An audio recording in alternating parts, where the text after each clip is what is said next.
So on the last video, I know you couldn't hear me very well. The wind was blowing about 100 miles per hour here in South Texas, how it always does. But here's my bike. I'm gonna do a walk around and explain a little bit about what I've done. It's kind of done for now, you know. I know they're never done, but this is my 1975 FLH, and I got it here a little while back in stock configuration with 16s on both ends and the big full fenders and stock tank. It was pretty much a stock FLH. It had been stripped down just a little bit with the bags taken off, and it had these upswept pipes. But I went ahead and took the fender off and welded some tabs on the swing arm to mount a fender.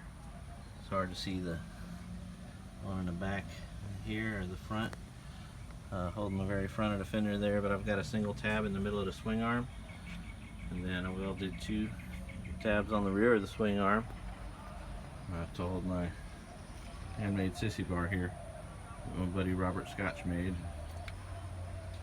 That just holds a, I think this is a 5-inch. It's a standard flat trailer style fender. And I've got the Coker Classic Firestones on there. I have the one for the front too, but it's on the wheel inside. I still have the front 16 with the matching Coker on it, but I went ahead and threw a 21 on the front, running the classic style Shinko on there. It had a similar tread pattern, I think, to the Coker, the little straight lines with the zigzags. So I left the dog dish and the cowbells on there. The headlight is one of the old fog lights off of the FLH. It's a Guide original light. Got my riserless handlebars on there. My mid tunnel wassail. You know, I did the paint. I do paint on all my bikes and my buddy's bikes. I've done a little customer work here and there.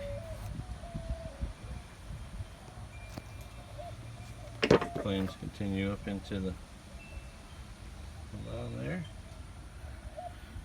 For wiring, I took off all the stock wiring. I took the whole wiring harness off with the speedometer and everything intact, the handlebar boxes, you know, and instead of chopping up my stock harness, I just rewired it from scratch because I'm not really using that much.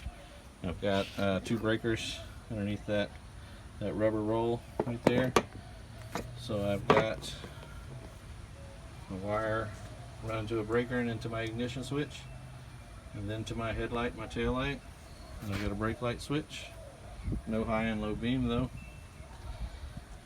And I've got one wire running from my ignition to my coil. And I've got one wire running from my regulator back to my battery. It's got a breaker in between as well. This is a 74 cubic inch as far as I know. You know, I got this recently, so we only know what we're told. It's been around for a long time. I believe it's a 74 inch. He says it has a cam, but you know.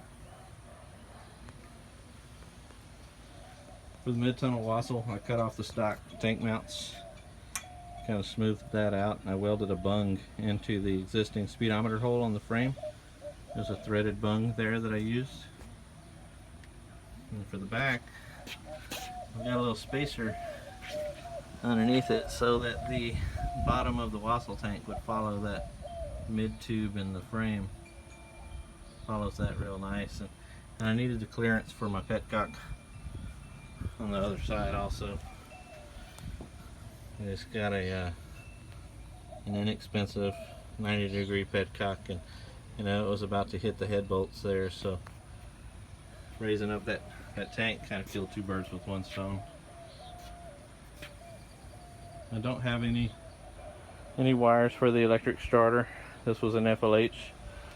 They had a Kickstarter added onto it at some point, but I went ahead and installed a feeler gauge on my solenoid there, on my solenoid, so that I can just push button start it right on the solenoid if I need to, if the bike's being hard to start. But otherwise, you know, I like to kick start it. It runs really good.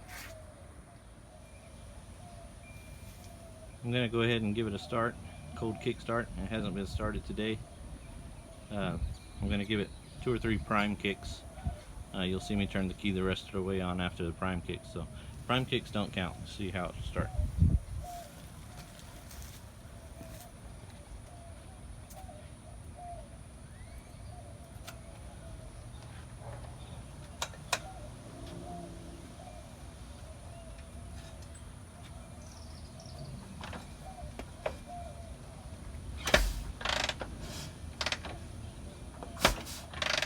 Those are prime kicks.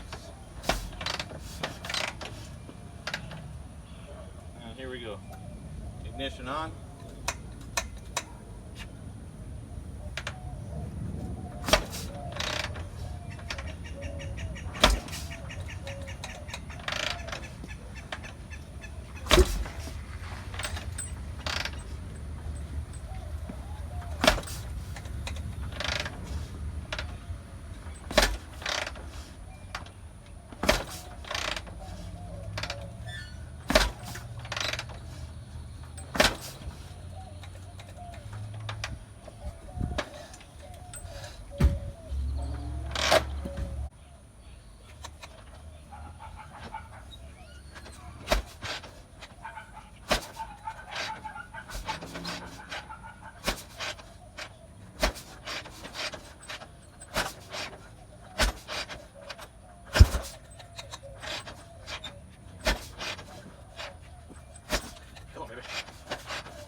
Well, what can I say?